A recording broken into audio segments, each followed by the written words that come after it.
వాతావరణ సంఘటన నిర్మాణం. ఇప్పుడు యాక్చువల్గా మనకి ముందు వరల్డ్ జాగ్రఫీలో కంప్లీట్గా స్పేస్ అయిపోయింది. ఆ తర్వాత లిథోస్పియర్ అంటే శిలావరణాన్ని గురించి కొంత మనం సవివరంగా చెప్పుకోవడం జరిగింది. భూ అంతర్భాగం, భూమిలో ఉన్న భూకంపాలు, అగ్నిపర్వతాలు, వాటన్నింటి గురించి కూడా మనం క్షుణ్ణంగా చర్చించడం జరిగింది. అంతేకాకుండా భూమి మీద ఉండే ప్రధాన భూస్వరూపాల గురించి కూడా మనం చర్చించాం. ఆ తర్వాత వాతావరణ శాస్త్రం ఇప్పుడు స్టార్ట్ అయ్యేది మనకి వాతావరణ శాస్త్రం. వాతావరణ శాస్త్రంలో ఫస్ట్ది లెసన్ వాతావరణ సంఘటన, వాతావరణ నిర్మాణం.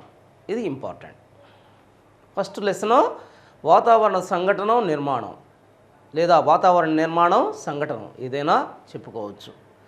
సో వాతావరణ శాస్త్రంలో మనకి ఫస్ట్ చాప్టర్ ఏంది? వాతావరణ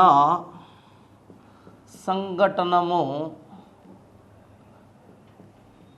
యాక్చువల్గా ఈ ఒకటి అనేది మనకు సంఘటనం నిర్మాణము,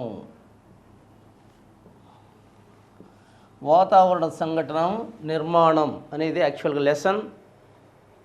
ఇది వాతావరణ శాస్త్రం.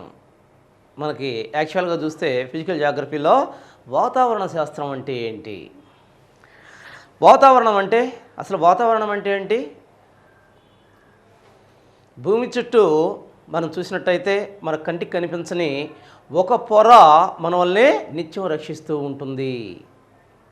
భూమి చుట్టూ ఒక త్వచంలాగా, ఒక పొర వలె లేదా త్వచం వలె భూమిని 1600 కిలోమీటర్ల మేర విస్తరించి భూమి చుట్టూ 1600 కిలోమీటర్ల మందంలో భూమి చుట్టూ విస్తరించి ఉన్న ఒక పొరని మనం ఏమంటున్నాం? ఆ పొరని మనం ఏమంటున్నాం? యాక్చువల్గా దాన్ని వాతావరణం అంటున్నాము. ఆ పొరని ఏమంటున్నాం? వాతావరణం అని అనడం జరుగుతుంది. వాతావరణంలో మనం చూసినట్టయితే అనేక పొరలు మనకు కనిపిస్తాయి వాతావరణంలో. ఈ వాతావరణం అనేది యాక్చువల్గా భూమి చుట్టూ ఉండి భూమిని అనేక రకాలుగా ఒక త్వచంలాగా భూమి ఈ విధంగా ఉంటే ఇది భూమి అయితే ఈ భూమి చుట్టూ యాక్చువల్గా 1600 దీని యొక్క విడ్త్ ఎంత? వెడల్పు 1600 కిలోమీటర్ల విడ్త్లో భూమి చుట్టూ విస్తరించి ఉన్న ఒక సన్నని పొరని మనం ఏమంటున్నాం? యాక్చువల్గా వాతావరణం అంటున్నాము. ఇది భూమి, ఇది వాతావరణం. దీని యొక్క విడ్త్ ఎంత? 1600 కిలోమీటర్ల మేర విస్తరించి అనేక వాయువుల మిశ్రమంతో కూడిన దాన్ని మనం వాతావరణంగా పిలుస్తున్నాము. ఈ వాతావరణం అనేది యాక్చువల్గా అనేక రకాల ఉల్కలు ఆకాశం నుంచే మనకు మీద పడుతూ ఉంటాయి భూమి మీదకి. అదే ఉల్క యాక్చువల్గా భూమిని తాగితే భూమిలో చాలా నష్టం జరిగే పరిస్థితి ఉంది. అంతేకాకుండా కొన్ని కిలోమీటర్ల మేర భూమి నష్టపోయే పరిస్థితి ఉంది. జన నష్టం, అక్కడున్న పరిస్థితులు కూడా క్లైమాటిక్ కండిషన్స్ కూడా చేంజ్ అయ్యే పరిస్థితి ఉంది. అంటే ఆకాశంలో నుంచి ఉల్కలు రాలుతూ ఉంటాయి భూమి మీదకి. అదే ఉల్క యాక్చువల్గా వాతావరణం లేకపోతే అవి వాతావరణంలో ప్రవేశించినప్పుడు మండిపోతాయి. ఆ ఘర్షణకి, గాలి యొక్క ఘర్షణకు మండిపోతాయి. అలా గాలి యొక్క ఘర్షణకు మండిపోకుండా యాక్చువల్గా భూమిని తాగితే భూమి చిన్నాభిన్నం అవుతుంది. అంతేకాకుండా ఈ వాతావరణంలో మనకి యాక్చువల్గా ఈ పొరల్లో ఓజోన్ పొర అనేది ఉంటుంది. ఈ ఓజోన్ పొర అనేది అతినీల లోహిత కిరణాలు ఏవైతే ఉన్నాయో సూర్యుడి నుంచి, సౌర వికిరణ నుంచి మనకి అతినీల లోహిత కిరణాలు సూర్యుడి కిరణాల్లో మనకి కొన్ని చెడు రేస్ కూడా ఉన్నాయి. వాటిని యూవీ రేస్ అంటారు, అల్ట్రా వైలెట్ రేస్ అంటారు. ఈ అల్ట్రావైలెట్ రేస్, అతినీల లోహిత కిరణాలు ఏవైతే వాతావరణం లేకపోతే అవి డైరెక్ట్గా మానవాళిని తాకేవి. మానవాళిని తాగితే ఏం జరుగుతుంది? మానవాళికి అనేక చర్మ క్యాన్సర్స్, అనేక జబ్బులు దీనివల్ల వస్తున్నాయి. ఆ యూవీ రేస్ మానవాళికి తాకకుండా డైరెక్ట్గా వాటిని ఇక్కడ ఈ వాతావరణంలో ఉన్న ఓజోన్ పొర అబ్జర్వ్ చేసుకుంటుంది. ఇన్ని రకాలుగా. అంతేకాకుండా యాక్చువల్గా ఈ వాతావరణంలో ఉన్న కార్బన్ డయాక్సైడ్ మరి హస్వ తరంగాలు, సూర్యుడి నుంచి వచ్చే తరంగాలు హస్వ తరంగాల రూపంలో సూర్యుడి నుంచి వచ్చే వేడిని భూమి గ్రహిస్తుంది. ఎంత గ్రహించిందో దాన్ని అంత వదిలివేస్తుంది. అంత కంప్లీట్గా వదిలేస్తే ఏమవుతుంది? భూమి ఒక యాక్చువల్గా చల్లని గోళంగా మిగిలిపోతుంది. తీసుకున్న ఉష్ణాన్ని మొత్తం వదిలేస్తే చల్లని గోళంగా మిగిలిపోతుంది, శీతల గ్రహంగా మిగిలిపోతుంది. అటువంటప్పుడు జీవజాతి నివసించలేదు. అటువంటి పరిస్థితుల్లో యాక్చువల్గా మరి భూమి మరి ఈ పొరలన్నీ కూడా ఏదైతే వస్తున్నాయో అల్ట్రావైలెట్ రేస్ని మొత్తాన్ని ఇచ్చేస్తాయి. అంతేకాకుండా ఈ పొరలో ఉండే కార్బన్ డయాక్సైడ్ మనం చూసినట్టయితే ఈ కార్బన్ డయాక్సైడ్ భూమి నుంచి దీర్ఘతరంగాల రూపంలో బయటికి వెళ్ళిపోయే శక్తిని, ఏదైతే కాంతి శక్తి ఉందో దాన్ని మొత్తం ఉష్ణ శక్తిని మొత్తాన్ని కూడా పోనీయకుండా, ఆ మొత్తాన్ని పోనీయకుండా కొంత భూమికి మరి భూమి మీద నివసించే జీవులకు కావలసిన ఉష్ణాన్ని నిలిపి ఉంచుతుంది. ఇన్ని రకాలుగా యాక్చువల్గా వాతావరణం మనకి ఒక పొరలాగుండి మనం రక్షిస్తూ ఉంది. దీంట్లో వాతావరణంలో మనం చూసినట్టయితే 2 స్థితులు కనిపిస్తాయి మనకి. ఒకటి వాతావరణంలో మనకి 2 స్థితులు కనిపిస్తాయి. ఒకటి ఏం స్థితి? అది యాక్చువల్గా వాతావరణ స్థితి, వాతావరణ స్థితి. 2 శీతోష్ణ స్థితి.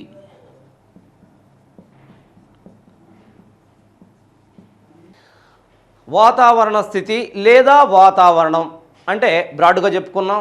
అసలు వాతావరణ స్థితి లేదా వాతావరణం అంటే ఏంటి అని మనం చూసినట్టయితే, ఒక భౌగోళిక ప్రాంతంలో, అది ఏ భౌగోళిక ప్రాంతం అయినా కావచ్చు, హైదరాబాద్ కావచ్చు, లేకపోతే మరి ఢిల్లీ కావచ్చు, బాంబే కావచ్చు, లేకపోతే ఏదైనా చిన్న ప్రాంతాలు కావచ్చు.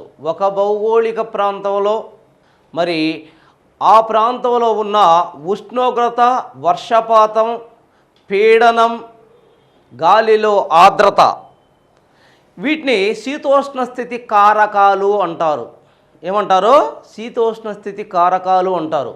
ఈ శీతోష్ణ స్థితి కారకాలైన ఉష్ణోగ్రత, వర్షపాతం, గాలిలో తేమ అంటే ఆర్ద్రత, మరి పీడనం, ఈ 4టిని మరి ఎక్కడైనా సరే ఏ భౌగోళిక ప్రాంతంలోనైనా సరే ఈ 4 శీతోష్ణ స్థితి కారకాల యొక్క సగటుని, ఈ 4 బాగినండి 4 శీతోష్ణ స్థితి కారకాల యొక్క సగటును కొన్ని రోజులకు కానీ కొన్ని గంటలకు కానీ లెక్కిస్తే దాన్నే వాతావరణం, ఆ ప్రాంత వాతావరణం అంటాము.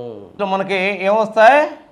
టెంపరేచర్, రైన్ఫాల్ అంటే ఉష్ణోగ్రత, వర్షపాతం అంటే ప్రెజర్, అండ్ గాలిలో తేమ, వాటర్ వేపర్, గాలిలో తేమ.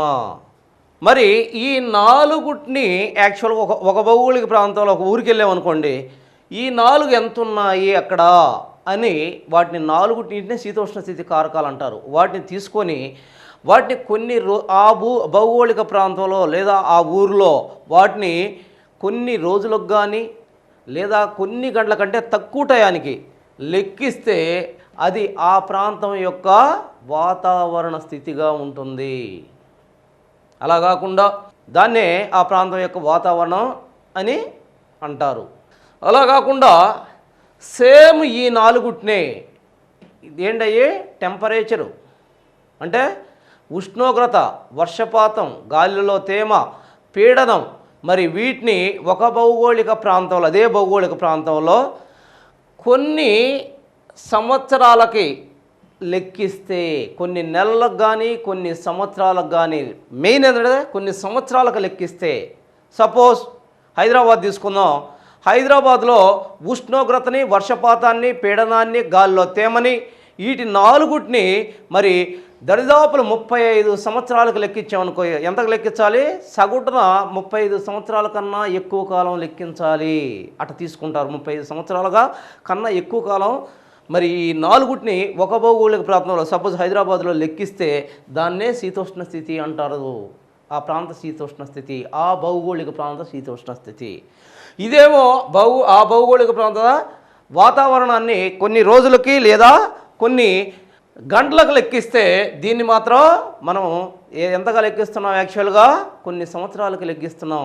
దీన్ని బట్టి చెప్పండి, ఇది చలన రాశ, ఇది చలన రాశ, ఏది స్థిరంగా ఉంటుంది అని మనం చూసినట్టయితే శీతోష్ణ స్థితి స్థిరమైనది. ఏది స్థిరంగా ఉంటుంది? యాక్చువల్గా శీతోష్ణ స్థితి అనేది చాలా స్థిరమైనది, గుర్తుంచుకోవాలి. శీతోష్ణ స్థితి అనేది చాలా స్థిరమైనది. ఆ తర్వాత మనం చూసినట్టయితే వాతావరణ సంఘటన. ఇప్పుడు వాతావరణ స్థితి, శీతోష్ణ స్థితిని గురించి చెప్పాం. ఆ తర్వాత వాతావరణ సంఘటనము. సో దీన్ని కూడా తుడిపేస్తున్నా చూడండి ఒకసారి. భూమి చుట్టూ వాతావరణ సంఘటన. సో ఏడే రాద్దాం, వాతావరణ సంఘటనము. ఈ వాతావరణ సంఘటన మనం చూసినట్టయితే చూడండి, ఈ వాతావరణం అనేది ఏ వాయువులతో కూడి ఉంది, ఏటేటితో కలిసి ఉంది. వాతావరణంలో ఏముండొచ్చు? ఏటితో సంఘటన అంటే ఏటితో కలిసి ఉంది అని తెలియజెప్పేది యాక్చువల్గా సంఘటనం అంటాం మనం. దీనిలో మనం చూసినట్టయితే వాతావరణం ఏటితో కలిసి ఉంటుంది. యాక్చువల్గా వాతావరణంలో అనేక వాయువులు ఉంటాయి, నీటి ఆవిరి ఉంటుంది, దుమ్ము ధూళి కణాలు ఉంటాయి, తర్వాత పొగ కూడా ఉంటుంది, అనేక రకాల ఫ్యాక్టరీ నుంచి వచ్చే వాయువులు ఉంటాయి. అంటే ఇది మిశ్రమం ఏమిటిగా ఉంటుంది? అనేక రకాల వాయు మిశ్రంగా ఉంటుంది. మరి దుమ్ము ధూళి కణాలు ఉంటాయి. మరి ఇంకా మనం చూసినట్టయితే దీనిలో మరి ఏరోజాల్స్ అనేవి ఉంటాయి. అనేక రకాల వాయువులు, దుమ్ము ధూళి కణాలు, అంతేకాకుండా మరి నీటి ఆవిరి, వాయువులు, దుమ్ము ధూళి కణాలు, నీటి ఆవిరి, మరి ఇంకా ఏం కనిపిస్తాయి మనకి? ఫ్యాక్టరీ నుంచి వచ్చే అనేక రకాల విషవాయువులు. అంటే అన్నిటి యొక్క మిశ్రమంగా చెప్పొచ్చు మనం వాతావరణాన్ని. దీంట్లోనే వాయువులు ఉంటాయి, 2 దుమ్ము ధూళి కణాలు ఉంటాయి, 3 నీటి ఆవిరి ఉంటుంది. మరి వీటన్నిటి యొక్క మిశ్రమాన్ని మనం ఏమంటున్నాం? యాక్చువల్గా వాతావరణం అంటున్నాము. ఈ వాతావరణంలో మనం చూసినట్టయితే యాక్చువల్గా 90% వాతావరణం 50 కిలోమీటర్ల ఎత్తులో ఉంటుంది. ఇదంతా ఎంత ఎత్తు అనుకున్నాం? 1600 కిలోమీటర్లలో వాతావరణం. ఇది భూమి అనుకుంటే భూమి నుంచి కేవలం 50 కిలోమీటర్ల ఎత్తులో, ఇది 1600 కిలోమీటర్ల ఎత్తు ఇది విస్తరించి ఉన్నది. కేవలం 50 కిలోమీటర్ల ఎత్తులో 90% వాతావరణం ఉంటుంది. అంటే అర్థం ఏంటి? కంప్లీట్గా వాతావరణంలో ఉండే మరి అన్ని వాయువులు కానీ, అనేక రకాల దుమ్ముధూళి కణాలు కానీ, నీటి ఆవిరి కానీ, ఇది మొత్తం కూడా కేవలం 50 కిలోమీటర్ల కిందే ఉంటుంది. అంటే వాతావరణం బరువు 100% అనుకుంటే 90% వాతావరణం 100%గా తీసుకుంటే మొత్తం వాతావరణాన్ని, దానిలో 90% వాతావరణం కేవలం 50 కిలోమీటర్ల డెప్త్లోనే ఉంటుంది. 50 కిలోమీటర్ల డెప్త్లోనే మనకు కనిపిస్తూ ఉంది. ఆ తర్వాత మనం చూసినట్టయితే 1600 దీనిలో చూసినట్టయితే ఇక్కడి నుంచి ఈ 1600లో మిగిలిన వాతావరణం ఉంటుంది. యాక్చువల్గా హైడ్రోజన్ హీలియంతో కూడిన వాయువులు పలసగా ఉంటాయి. ఇక్కడ వాతావరణం చాలా థిక్గా ఉంటుంది, వాతావరణ సాంద్రత చాలా ఎక్కువగా ఉంటుంది. ఈ ప్రాంతంలో వాతావరణ సాంద్రత చాలా తక్కువగా ఉంటుంది. హైడ్రోజన్ హీలియం వాయువులతో ఉంటాయి. అయితే ఏ వాయువులు ఉంటాయి? నీటి ఆవిరి అని చెప్పుకున్నాం, దుమ్ము ధూళి కణాలు, వాటిని పక్కన పెడితే వాయువులు ఏముంటాయి అని కానీ మనం ఒక్కసారి చూసినట్టయితే దీంట్లో మనం యాక్చువల్గా చూద్దాం. ఇప్పుడు వాయువులు ఏముంటాయి దీంట్లో అని మనం చూసినట్టయితే దీంట్లో వాయువులు 1 నైట్రోజన్, 2 ఆక్సిజన్, 3 CO2, 4 ఆర్గాన్. ఈ 4 వాయువులే కాకుండా ఎక్కువ ఉండేది 4 వాయువులు. ఈ 4 వాయువులే కాకుండా వాతావరణంలో అనేక రకాల వాయువులు మనకు కనిపిస్తాయి. హైడ్రోజన్, హీలియం, జినాన్, రెడాన్, క్రిప్టాన్, మరి యాక్చువల్గా మెండలీఫ్ ఆవర్తన పట్టికను మనం చూసినామంటే ఇంటర్మీడియట్లో ఉంటుంది మెండలీఫ్ ఆవర్తన పట్టిక. మరి మెండలీఫ్ ఆవర్తన పట్టికలో మనం చూస్తే ఒక్క క్లోరిన్ తప్పితే తక్కిన మొత్తం వాయువులన్నీ కూడా ఇక్కడ మనకు కనిపిస్తాయి, వాతావరణంలో మనకు కనిపిస్తాయి. మరి వీటితో పాటు మనం ఈ 4 వాయువులే కాకుండా హైడ్రోజన్, హీలియం, నియాన్, జినాన్, మరి ఇవన్నీ కూడా జడవాయువులన్నీ కూడా ఉన్నాయి. ఇది కూడా జడవాయువే. ఆర్గాన్ అనేది కూడా జడవాయువు. ఇక్కడ చూసినట్టయితే నైట్రోజన్ చూద్దాం ఫస్ట్. నైట్రోజన్ అనేది అతి ఎక్కువగా వాతావరణంలో ఉన్న వాయువు. యాక్చువల్గా 78% ఉంటుంది. మొత్తం వాతావరణంలో ఉన్న వాయువుల్లో 78% ఈ వాయువు ఉంటుంది. దీన్ని నత్రజని అంటారు. యాక్చువల్గా ఇది మరి ఎక్కడ కనిపిస్తుంది? ఇది ఏదైతే యాక్చువల్గా మనం చూసినా మరి వాతావరణంలో అది ఎక్కువగా ఉంటుంది. ఆ ఎక్కువగా ఉన్న నత్రజని యాక్చువల్గా దీనికి ఉన్న లక్షణాలు ఏంటి? చర్యాశీలత తక్కువగా ఉంటుంది. మరి ఆక్సిజన్ యొక్క దహనశీలతని లేదా చర్యాశీలతని క్రమబద్ధం చేస్తూ ఉంది. అంతేకాకుండా మరి దీన్ని డైరెక్ట్గా చెట్లు నైట్రేట్ల రూపంలో తీసుకునేసి తమ పెరుగుదలకు తమ ఫలింపునకు ఉపయోగించుకుంటాయి. నత్రజన్ని నైట్రేట్స్ రూపంలో ఇదవుతూ ఉంది. ఇది యాక్చువల్గా మొత్తం వాటిలో 78% ఉంటుంది. మొత్తం వాయువుల్లో, వాతావరణ వాయువుల్లో 78% ఉంటుంది. సెకండ్ బట్ వన్ వస్తే O2. మొత్తం మనం చూసినట్టయితే O2 ఆక్సిజన్ అనే దాన్ని చూసినట్టయితే ఇది యాక్చువల్గా అధిక చర్యాశీలత కలిగి ఉంటుంది. 21% ఉంటుంది. ఇది అంటే కంప్లీట్గా చూస్తే 20.9% ఉంటుంది. మరి దీన్ని ఏమంటారో అధిక చర్యాశీలత గలది. భూమి మీద ఉండే యాక్చువల్గా ప్రాణవాయువు అంటారు. భూమి మీద నివసించే జీవులన్నీ తమ కార్యక్రమాలు సక్రమంగా జరగాలంటే, జీవక్రియలు సక్రమంగా జరగాలంటే ఆక్సిజన్ తప్పనిసరిగా ఉండాలి. అంతేకాకుండా మరి ఓజోన్ పొర అని మనం ఏదంటున్నామో ఆ ఓజోన్ పొర యాక్చువల్గా మనకి ఎక్కడ కనిపిస్తుంది? వాతావరణంలో కనిపిస్తుంది. ఈ ఓజోన్ పొర ఏం చేస్తుంది? యాక్చువల్గా యూవీ రేస్ భూమి మీదకి రాకుండా మరి అంతటి ప్రమాదకరమైన యూవీ రేస్ని అబ్జర్వ్ చేసుకుంటుంది ఈ O3 అనేది, ఈ ఓజోన్ పొర. మరి ఈ ఓజోన్ పొర ఏర్పడటంలో ఇది ప్రధాన భూమిక పోషిస్తూ ఉంది. ఓజోన్ పొర ఏర్పడటంలో ఇది ప్రధాన భూమిక పోషిస్తూ ఉంది. దీన్ని O2 అంటున్నాము. దీన్ని O2 అంటున్నాం. యాక్చువల్గా మనం చూసినట్టయితే మరి ఇది భూమి మీద కావలసిన మొత్తం ఏదైతే ఉన్నాయో ప్రాణులు అవి జీవించటానికి మరి వాటి జీవక్రియలకు ఖచ్చితంగా అవసరం అవుతుంది. ఇది లేకుండా ఇది అత్యధిక దహనశీలతను కలిగి ఉంటుంది. అత్యధిక దహనశీలతను కలిగి ఉంటుంది O2. తర్వాత CO2 తీసుకుందాం. మరి CO2ను మనం చూసినట్టయితే ఇది యాక్చువల్గా 0.03% ఉంటుంది మొత్తం వాతావరణంలో. ఇది కూడా చాలా ఇంపార్టెంట్ అయిన వాయువే. అయితే యాక్చువల్గా ఇది పెరిగినా తగ్గినా మరి భూమికి ప్రమాదం సంభవిస్తుంది. మరి ఏ విధంగా అంటే యాక్చువల్గా భూమి చుట్టూ వాతావరణం ఉంది. ఇది భూమి. ఈ భూమి చుట్టూ యాక్చువల్గా సూర్యుడి నుంచి కిరణాలు వస్తూ ఉన్నాయి భూమి మీదకి. ఈ భూమిని మరి ఈ సూర్యుడి నుంచి వచ్చే కిరణాలని మరి తీసుకున్న తర్వాత ఇది సూర్యుడి నుంచే వచ్చే కిరణాలను తీసుకుంటుంది.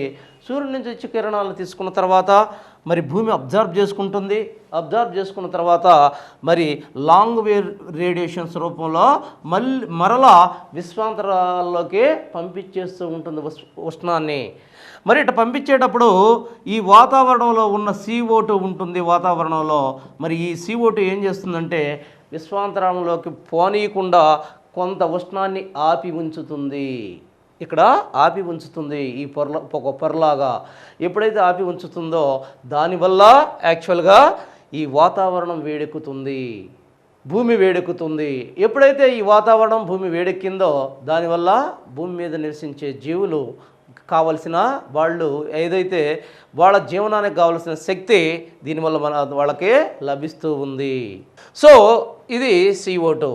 ఆ తర్వాత అయితే ఈనాటి కాలంలో CO2 అనేది మరీ ఎక్కువగా పెరుగుతూ ఉంది. దీనికి కారణం యాక్చువల్గా వెహికల్స్. ఈ వెహికల్స్ నుంచి వచ్చే అతి పొల్యూషన్, ముఖ్యంగా వెహికల్స్, ఫ్యాక్టరీస్, వీటి నుంచి వచ్చే కార్బన్ డైఆక్సైడ్ పెరిగిపోవడం వల్ల, మరి గాలిలో కార్బన్ డైఆక్సైడ్ పెరిగితే ఏమవుతుంది, పట్టి ఉంచే ఉష్ణం పెరిగిపోవడం వల్ల, దీనివల్ల green house effect and global warming అనే ఒక మరి ఉపద్రవాలు సంభవిస్తున్నాయి ప్రపంచానికి. దానివల్ల అనేక పరిణామాలు సంభవిస్తాయి. పెరిగినా కూడా ఇబ్బందే CO2 అనేది. మరి తగ్గితే ఎక్కువగా పట్టి ఉంచలేదు, అప్పుడు కూడా ఇబ్బందే. మొత్తం కూడా భూమి ఉష్ణాన్ని మొత్తాన్ని కోల్పోతుంది. ఇదే శీతలఖండంగా మిగిలిపోతుంది. దానివల్ల భూమి మీద జీవించే జీవులు జీవించలేవు. ఆ తర్వాత ఆర్గాన్ని మనం చూసినట్టయితే ఇది యాక్చువల్గా 0.9% దాకా ఉంటుంది ఈ ఆర్గాన్. దీన్ని జడవాయువు అంటారు. జడవాయువు అంటారు. యాక్చువల్గా దీన్ని దేనిలో ఉపయోగిస్తున్నారు ఇప్పుడు, మరి ఈ లైట్స్లో దీన్ని ఆర్గాన్ని ఉపయోగిస్తున్నారు. ఇది మనం గుర్తుంచుకోవాలి. ఇది వాతావరణ సంఘటనం. ఆ తర్వాత మనం చూసినట్టయితే వాతావరణం సంఘటనకి ముందుగా మనం చూసినట్టయితే వాతావరణ నిర్మాణం చాలా ఇంపార్టెంట్. ఇది వాతావరణ నిర్మాణం ఏ విధంగా ఉంది, వాతావరణ నిర్మాణం ఏ విధంగా ఉంటుంది అని మనం చూసినట్టయితే యాక్చువల్గా 1600 కిలోమీటర్ల పొర. ఈ పొరను కానీ మనం చూసినట్టయితే యాక్చువల్గా పొరలుగా ఉంటుంది వాతావరణం. ఎప్పుడు కూడా అనేక పొరలుగా కనిపిస్తుంది. ఆ పొరలు ఏ విధంగా ఉన్నాయి, ఇది భూమి అనుకుంటే యాక్చువల్గా ఈ భూమి మీద అనేక పొరలు కనిపిస్తాయి మనకి. ఈ వాతావరణం అంతా ఒకే పొరగా ఉండదు, అనేక పొరలుగా కనిపిస్తాయి. దేని బేస్ చేసి ఆ పొరలు చేశారు యాక్చువల్గా భూమి నుంచి 1600 కిలోమీటర్ల మేర ఉన్న ఈ వాతావరణాన్ని యాక్చువల్గా పొరలుగా చేశారు. మరి ఏ పొరలుగా చేశారు, యాక్చువల్గా 4 పొరలుగా చేశారు. మొత్తం మనం చూసినట్టయితే వీటిని 5 పొరలుగా చేయడం జరిగింది. అంటే 4 పొరలు అంటే మెయిన్ పొరలు అయ్యి, ఒకటి ఎక్స్ట్రా పొర 5 పొరలుగా చేయడం జరిగింది. ఏ బేసిస్ మీద దీన్ని పొరలుగా విభజించడం జరిగింది అంటే, మరి వాటి మధ్య ఉన్న ఉష్ణోగ్రత, పీడనం, మరి వాటి రసాయనిక ధర్మాలు వీటి ఆధారంగా వీటిని పొరలుగా చేయడం జరిగింది, పొరలుగా విభజించడం జరిగింది. వేటి ఆధారంగా ఈ పొరలను విభజించడం జరిగింది అని అడుగుతాడు. వేటి ఆధారంగా, మరి ఉష్ణోగ్రత, అక్కడున్న వాతావరణంలో ఉన్న వర్షపాతం, ఉష్ణోగ్రత, మరి అంతేకాకుండా యాక్చువల్గా భౌతిక రసాయనిక ధర్మాల్లో ఉన్న వేరియేషన్, వీటి ఆధారంగా దీన్ని 5 పొరలు చేశారు. ఏంటి ఆ 5 పొరలు అంటే యాక్చువల్గా డైరెక్ట్గా మనం 1, 2, 3, 4, 5 ఏంటివి, ఇది ట్రోపో ఆవరణము, ఇది స్ట్రాటో ఆవరణము, ఇది మీసో ఆవరణము, ఇది ఐనో ఆవరణము, ఇది ఎక్సో ఆవరణము. ఇది యాక్చువల్గా భూమి నుంచి పైకి పోయే కొంది వాతావరణాన్ని పొరలుగా విభజించాం. దేని ఆధారంగా విభజించాం, భౌతిక రసాయనిక ధర్మాలు, ఉష్ణోగ్రత వ్యత్యాసాల ఆధారంగా వీటిని మనం విభజించడం జరిగింది. 5 పొరలుగా విభజించాం. మరి 5 పొరలుగా మనం చూసినట్టయితే ఫస్ట్ ఇది ట్రోపో ఆవరణం. ట్రోపో ఆవరణం యాక్చువల్గా చూడండి, ఇక్కడ భూమి నుంచి ధ్రువాల దగ్గర ఇది ధ్రువాలు, ఇది భూమధ్య రేఖ. ధ్రువాల వద్ద ట్రోపో ఆవరణం అనేది యాక్చువల్గా 8 కిలోమీటర్ల మందం కలిగి ఉంది. మందం ఎంత ఉంది, 8 కిలోమీటర్లు ఉంది. భూమధ్య రేఖ వద్ద 18 కిలోమీటర్ల మందం కలిగి ఉంది. ఎందుకని డిఫరెన్స్, యాక్చువల్గా దీని యొక్క సగటు విడ్త్ మందం ఎంత 13 కిలోమీటర్లు, ఇక్కడ 8 కిలోమీటర్ల కలిగి ఉంది, ఇక్కడ 18 కిలోమీటర్ల కలిగి ఉంది. ఎందుకని? ఇక్కడ ఉష్ణోగ్రత ధృవాల వద్ద తక్కువగా ఉంటుంది, అందుకని మరి ఈ మండలం ఈ వాయువులో వ్యాకోచం తక్కువగా ఉంటుంది. మరి ఈ ప్రాంతంలో భూమధ్య రేఖ వద్ద మరి అధిక ఉష్ణోగ్రతలు ఉంటాయి కాబట్టి ఇక్కడ ఈ 18 అందుకని ఇక్కడ 18 కిలోమీటర్ల మందం కనిపిస్తుంది. చూడండి, ఇక్కడేమో 8 కిలోమీటర్ల మందం, అక్కడేమో 18 కిలోమీటర్ల మందం. దానికి కారణం ఏందని మనం చూసినట్టయితే ఈ ప్రాంతంలో 8 కిలోమీటర్ల మందానికి మెయిన్ కారణం ఏంటంటే ఇక్కడ ఉష్ణోగ్రతలు తక్కువగా ఉంటాయి కాబట్టి ఇదే ఎక్స్పాన్షన్ తక్కువ ఉంటుందా, ఎక్స్పాన్షన్ ఎక్కువగా ఉంటుంది. వ్యాకోచం అక్కడ ఎక్కువగా ఉంటుంది కాబట్టి 18 కిలోమీటర్లు వచ్చింది, ఇక్కడ వ్యాకోచం తక్కువగా ఉంటుంది కాబట్టి ఇక్కడ 8 కిలోమీటర్లు ఉంది. ఇదే సేమ్ పొర, ఇదే ట్రోపో ఆవరణం అంటున్నాం మనం, దీన్నే ట్రోపో ఆవరణం అంటున్నాము. ట్రోపో ఆవరణంలో మనం చూసినట్టయితే మెయిన్ ఆవరణం ఇది భూమికి దగ్గరగా ఉంటుంది. భూమి నుంచి 8 కిలోమీటర్ల నుంచి 18 కిలోమీటర్ల మందం కలిగి ఉంటుంది. 8 నుంచి 18 కిలోమీటర్ల మందం కలిగి ఉంటుంది. 8 కిలోమీటర్ల ధృవాల దగ్గర 18 కిలోమీటర్ల భూమధ్య రేఖ వద్ద ఉంటుంది. అయితే ట్రోపో ఆవరణం అన్నీ యాక్చువల్గా కన్ఫ్యూజన్ ఆవరణం అంటారు, అలజడి ఆవరణం అంటారు. దానికి కారణం ఏంటి అంటే భూమి మీద ఉన్న వాతావరణంలో ఉన్న ఏదైతే మనం దుమ్ము ధూళి కణాలు అన్నామో, ఏ కణాలను అయితే మనం యాక్చువల్గా మరి నీటి ఆవిరి అన్నామో, ఈ మొత్తం కూడా శీతోష్ణ స్థితికి సంబంధించిన మెయిన్ వాయువులు, మరి బరువైన వాయువులన్నీ కూడా ఈ ప్రాంతంలోనే మనకు కనిపిస్తాయి. అందువల్ల ఇక్కడ అత్యధికంగా యాక్చువల్గా వర్షపాతం సంభవించడం కానీ, మరి ఉరుముల మెరుపులతో కూడిన తుఫాన్లు సంభవించడం కానీ, మరి శీతోష్ణ స్థితికి సంబంధించిన అనేక పరిణామాలు ఈ ప్రాంతంలో మనకు కనిపిస్తాయి. మరి అందుకే దీన్ని ట్రోపో ఆవరణాన్ని గందరగోళ మండలంగా మనం పేర్కొంటాం. ఎందుకని? పరిస్థితులు ఇక్కడ శీతోష్ణ స్థితి పరిస్థితులు ప్రశాంతంగా ఉండవు, ఎప్పుడు కూడా అలజడులు జరుగుతూ ఉంటాయి.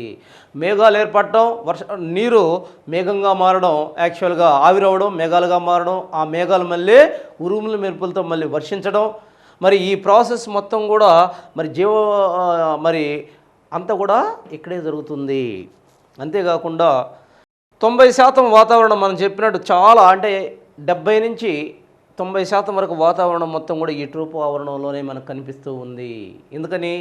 నీటి ఆవిరి ఇక్కడే ఉంటుంది, దుమ్ము ధూళి కణాలు ఇక్కడే ఉంటాయి, వాతావరణంలో ఉన్న వాయువులు అధిక శాతం కూడా ఈ ప్రాంతంలోనే మనకు కనిపిస్తూ ఉంటుంది. దీన్నే ట్రోపో ఆవరణం అంటారు. ఇక్కడ ట్రోపో ఆవరణానికి వచ్చేసరికి ఉష్ణోగ్రత మరి పీడనాలు కూడా యాక్చువల్గా పీడనం కూడా తగ్గుతూ ఉంటుంది. ప్రతి 10 మీటర్లకి 1 మిల్లీబార్, 10 మీటర్ల పైకి పోయే కొంది ఇక్కడ ట్రోపో ఆవరణంలో పీడనం ప్రతి 10 మీటర్ల పైకి పోయే కొంది పీడనంలో 10 మీటర్ల పైకి పోయే కొంది 1 మిల్లీబార్ తగ్గుతుంది పీడనం. యాక్చువల్గా భూమి మీద నుంచి ట్రోపో ఆవరణంలో 10 మీటర్ల పైకి పోయామంటే 1 మిల్లీబారు పీడనం తగ్గుతూ ఉంది, అది గమనించాలి. ఇక్కడ చూడండి, ట్రోపో ఆవరణంలో ఏమవుతుంది? పైకి పోయే కొంది పీడనం తగ్గుతుంది, పైకి పోయే కొంది ఉష్ణోగ్రత తగ్గుతుంది. పీడనం ఎట్లా తగ్గుతుంది? ప్రతి 10 మీటర్ల పైకి పోయే కొంది 1 మిల్లీబార్ పీడనం తగ్గుతుంది.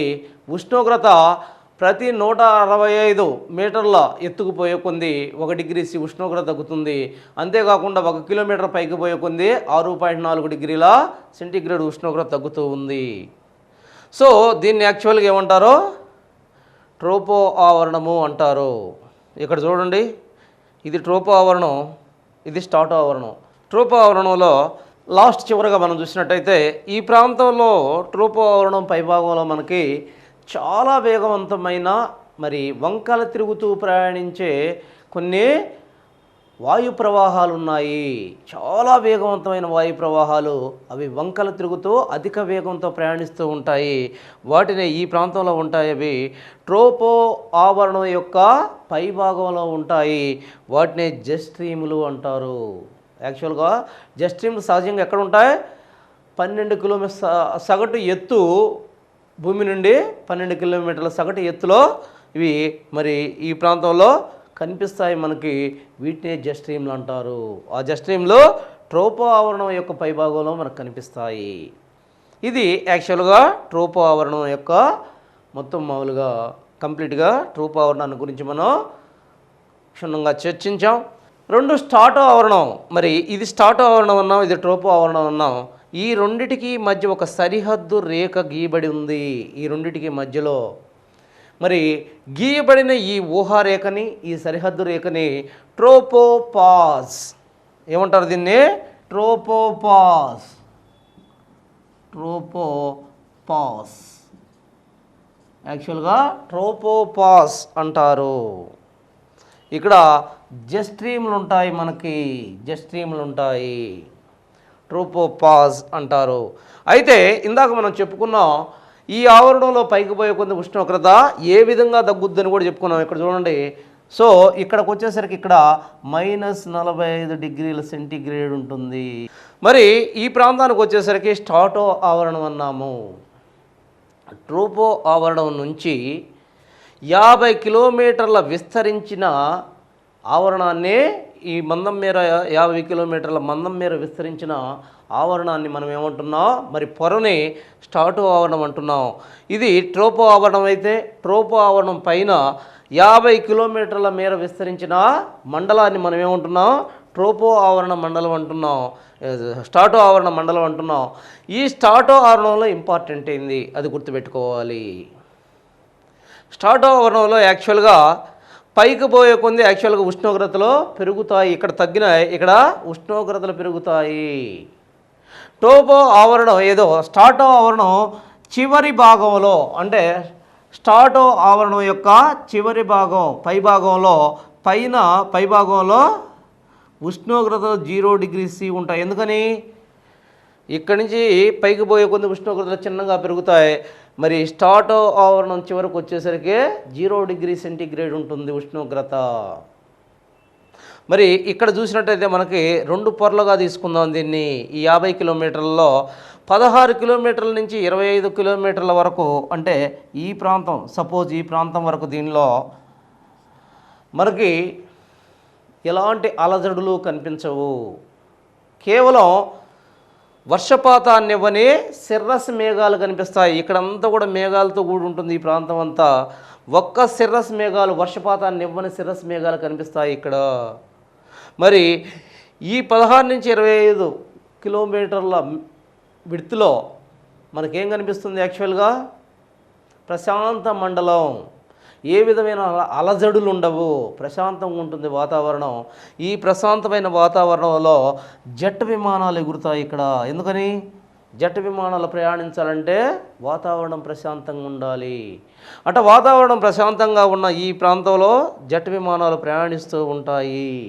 ఆ తర్వాత మనం చూసినట్టయితే ఈ ప్రాంతం నుంచి ఈ ప్రాంతం వరకు మిగిలిన ప్రాంతంలో మనం చూసినట్టయితే ఇక్కడి నుంచి, అంటే 25 కిలోమీటర్ల నుంచి 50 కిలోమీటర్ల మధ్యలో మనం చూసినట్టయితే ఈ 25 కిలోమీటర్ల నుంచి మరి ఓజోన్ పొర స్టార్ట్ అవుతుంది. ఇక్కడ ఏ పొర ఉంటుంది? ఇక్కడ స్టార్ట్ ఆవరణంలో ఒకటి ప్రశాంత మండలం ఉంటుంది. ఇదంతా కూడా దీనిపైన మనకి ఓజోన్ పొర ఉంటుంది, O3 పొర. ఇది ఆక్సిజన్ 3 అణువులు కలిసినప్పుడు ఏర్పడే పొరనే మనం ఏమంటాం? ఓజోన్ పొర. అంటే ఏంటి? ఆక్సిజన్ 3 అణువులు కలిస్తే O3నే ఓజోన్ పొర అంటాం. ఆక్సిజన్ 3 అణువులు కలిస్తే ఓజోన్ పొర ఏర్పడుతుంది. మరి ఈ ఓజోన్ పొర ఎలా ఉంటుంది యాక్చువల్గా? ఇది మరి దీనికి రంగు కనిపించదు. యాక్చువల్గా ఇది మనం చూసినట్టయితే ఇది మరి చేపల వాసన కలిగి ఉంటుంది. మరి ఈ వాయువు ఈ ప్రాంతంలో మనకు కనిపిస్తుంది. దీని ముఖ్య విధి ఏంటి? యూవీ రేస్, అల్ట్రావైలెట్ రేస్ అనే ఒక ప్రమాదకరమైన కిరణాలు భూమి మీద పడకుండా మరి మధ్యలోనే ఇది ఆ రేస్ని మరి అబ్జర్వ్ చేసుకుంటుంది. ఈ ఓజోన్ పొర అనేది యూవీ రేస్ భూమి మీద పడకుండా వాటిని మధ్యలోనే ఆపి తను తీసుకుంటుంది. ఎప్పుడైతే తను యూవీ రేస్ని తీసుకుందో యూవీ రేస్ అనేవి ఉష్ణానికి చిహ్నంగా ఉన్న రేస్ కిరణాలు, అధిక ఉష్ణం గల కిరణాలు. ఆ కిరణాలను ఎప్పుడైతే ఈ ఓజోన్ పొర తీసుకుంటుందో, ఇదే O3 పొర ఎప్పుడైతే తీసుకుంటుందో అది వేడెక్కటం స్టార్ట్ అవుతుంది. దానివల్ల ఏమవుతుంది, పైకి పోయే కొంది యూవీ రేస్ని తీసుకునే ఓజోన్ పొర ఉంటుంది కాబట్టి ఉష్ణోగ్రత కింద నుంచి పైకి పోయే కొంది పెరుగుతూ ఉంది. ఇక్కడ చూడండి, కింద నుంచి పైకి పోయే కొంది ఉష్ణోగ్రత తగ్గుతుంది. ఇక్కడ స్టార్ట్ ఆవరణంలో కింద నుంచి పైకి పోయే కొంది ఉష్ణోగ్రత పెరుగుతూ ఉంది. దానివల్ల స్టార్టో ఆవరణం యొక్క సరిహద్దు వద్ద, స్టార్టో ఆవరణం యొక్క సరిహద్దు, ఎగువ సరిహద్దు వద్ద ఉష్ణోగ్రత అంటే 50 కిలోమీటర్ల వద్ద ఉష్ణోగ్రత 0 డిగ్రీ Cగా ఉంటుంది. ఆ తర్వాత మనం చూసినట్టయితే స్టార్టో ఆవరణానికి మీసో ఆవరణానికి మధ్యలో ఇదొక సరిహద్దు రేఖ. ఈ సరిహద్దు రేఖను మనం ఏమంటున్నాం, ఇందాక ట్రోపోపాజ్ అన్నట్టే ఇక్కడ స్ట్రాటోపాజ్ అంటాము. దీన్ని ఏమంటాం, స్ట్రాటోపాజ్ అంటాము దీన్ని. ఆ తర్వాత మీసో ఆవరణం. మీసో ఆవరణం అనేది యాక్చువల్గా స్టార్టో ఆవరణం నుంచి లేదా స్టార్టో ఫాజ్ నుంచి 80 కిలోమీటర్ల మేర విస్తరించి ఉన్న మండలాన్ని మనం మీసో ఆవరణం అంటాం. ఇది 3వ పొర, భూమి మీద నుంచి చూస్తే 3వ పొర. మరి ఇక్కడ ఉష్ణోగ్రతలు ఏ విధంగా ఉంటాయి, ఉష్ణోగ్రతలు ఇక్కడ పైకి పోయే కొంది ఉష్ణోగ్రతలు ఇట్లా పైకి పోయే కొంది ఉష్ణోగ్రతలు తగ్గుతాయి. ఇక్కడ ఉష్ణోగ్రతలు పైకి పోయే కొద్ది ఉష్ణోగ్రతలు పెరుగుతాయి, ఉష్ణోగ్రతలు రెండిట్లో తగ్గుతున్నాయి. అందువల్ల దీన్ని ఎక్స్ట్రా ట్రోపో ఆవరణం అని కూడా అంటారు. మీసో ఆవరణాన్ని ఎక్స్ట్రా ట్రోపో ఆవరణం అని కూడా అంటారు మీసో ఆవరణాన్ని. మరి మీసో ఆవరణాన్ని మనం చూసినట్టయితే దీన్ని ఎక్స్ట్రా ట్రోపో ఆవరణం అన్నాం. అంతేకాకుండా దీని యొక్క ముఖ్య లక్షణం ఏంటంటే, ఏ అయితే మరి మిటరాయిడ్స్ లేదా ఉల్కలు, ఈ ఉల్కలు కానీ ముఖ్యంగా ఉల్కలే, తోకచుక్కలు చాలా రేరుగా వస్తాయి. ఉల్కలు చాలా మరి కంటిన్యూస్గా భూమి మీదకి ప్రయాణిస్తూ ఉంటాయి. మరి భూమి మీదకి అవి ప్రయాణించేటప్పుడు భూమి సమీపానికి వచ్చినప్పుడు ఈ వాతావరణంలో ఉండే ఈ మీసో ఆవరణంలో అనేక వాయువులు ఉంటాయి. ఈ వాయువులతో మరి ఈ వాయువుల్లో నుంచి ప్రయాణించేటప్పుడు వాయువుల యొక్క ఘర్షణ వల్ల ఈ మిటరాయిడ్స్ అంటే యాక్చువల్గా అది ఉల్కలు మరి కాలిపోతాయి. చాలా వరకు కూడా ఈ ఉల్కలు అనేవి కాలిపోతూ ఉంటాయి.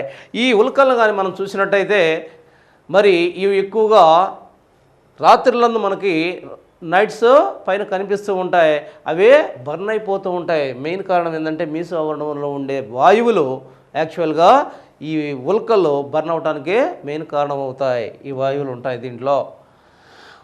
ఆ తర్వాత మనం చూసినట్టయితే మీసో ఆవరణానికి ఐనో ఆవరణానికి మధ్యలో ఉన్న పొరని మీసోస్ట్రాట్ అంటారు. స్ట్రాటోఫాజ్ ఇది మీసోఫాజ్, ఇది మీసోఫాజ్ అంటారు దీన్ని. యాక్చువల్గా ఈ రెండింటికి ఐనో ఆవరణానికి మీసో ఆవరణానికి మధ్యలో ఉన్న పొరని మనం ఏమంటున్నాం, మీసోఫాజ్ అంటాం. ఫాజ్ అంటే లేదు, మధ్య పొర, మధ్య సరిహద్దు పొరను మనం ఫాజ్ అంటాం. తర్వాత ఐనో ఆవరణం. యాక్చువల్గా చూడండి ఒకసారి, మీసో ఆవరణం నుంచి 400 కిలోమీటర్ల మేర విస్తరించిన ఈ మండలాన్ని మనం ఏమంటున్నాం, ఐనో ఆవరణం అంటాం. ఐనో వాయు పొరని 80 కిలోమీటర్ల నుంచి 400 కిలోమీటర్లు అంటే యాక్చువల్గా మీసో ఆవరణాన్ని నుంచి 400 కిలోమీటర్ల మేర విస్తరించిన వాయు పొరని, ఆ మందంలో విస్తరించిన వాయు పొరని ఏమంటున్నాం, ఐనో ఆవరణం అంటారు. ఇక్కడ ఉష్ణోగ్రతలు ఒక్కసారిగా పెరుగుతాయి. ఇక్కడ యాక్చువల్గా పైకి పోయే కొన్ని ఉష్ణోగ్రతలు పెరుగుతూనే ఉంటాయి. అకస్మాత్తుగా ఉష్ణోగ్రతలు ఇక్కడ పెరుగుతాయి కాబట్టి దీన్ని థర్మో ఆవరణం అని కూడా అంటారు. ఉష్ణోగ్రతలు అకస్మాత్తుగా పెరుగుతాయి కాబట్టి థర్మో ఆవరణం అంటారు.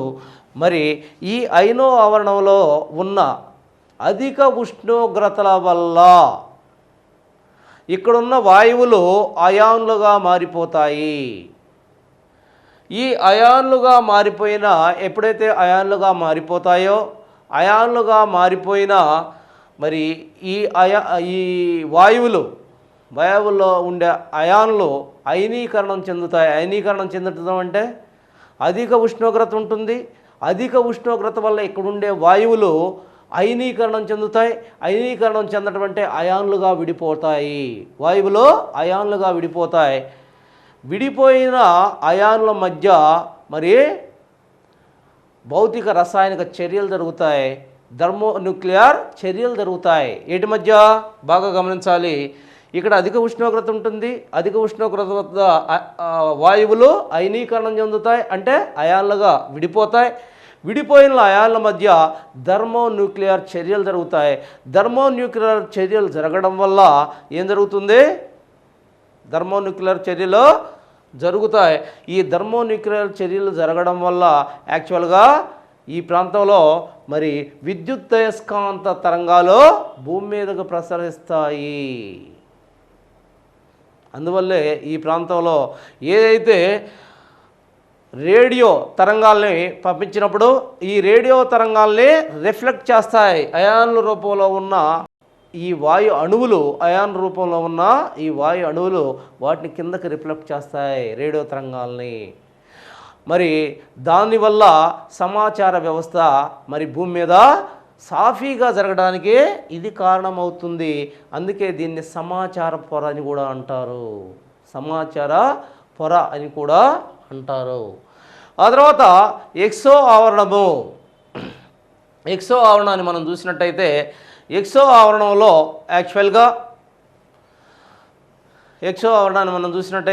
ఇది యాక్చువల్గా 400 అంటే ఐనో ఆవరణం నుంచి మరి అనంత విశ్వంలో 1600 కిలోమీటర్ల మేర విస్తరించిన ఆవరణాన్ని ఎక్సో ఆవరణం అంటాం.